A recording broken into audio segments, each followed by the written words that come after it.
فَإِمَّا يَأْتِيَنَّكُم مِّنِّي هُدًى فَمَن تَبِعَ هُدَايَ فَلَا خَوْفٌ عَلَيْهِمْ وَلَا هُمْ يَحْزَنُونَ وَالَّذِينَ كَفَرُوا وَكَذَّبُوا بِآيَاتِنَا أُولَٰئِكَ أَصْحَابُ النَّارِ هُمْ فِيهَا خَالِدُونَ، اور جن لوگوں نے کفر کیا اور جھٹلایا ہماری آیات کو وہ آگ والے ہیں اور وہی اس میں ہمیشہ ہمیشہ رہیں گے۔ اب یہ دو رکوع میں پوری بات سمجھا دی کہ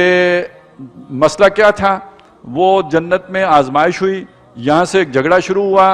آپ نے اپنی ورث پروو کرنی ہے، ثابت کرنا ہے کہ آپ کو اللہ تعالیٰ نے جائز خلیفہ بنایا تھا، اور شیطان نے یہ ثابت کرنا ہے کہ اللہ تعالیٰ نے نااہل کو بنایا تھا، اور یہ پورا منصوبہ اس نے چوپٹ کرنا ہے۔ یہ ہے کشاکش اور کشمکش،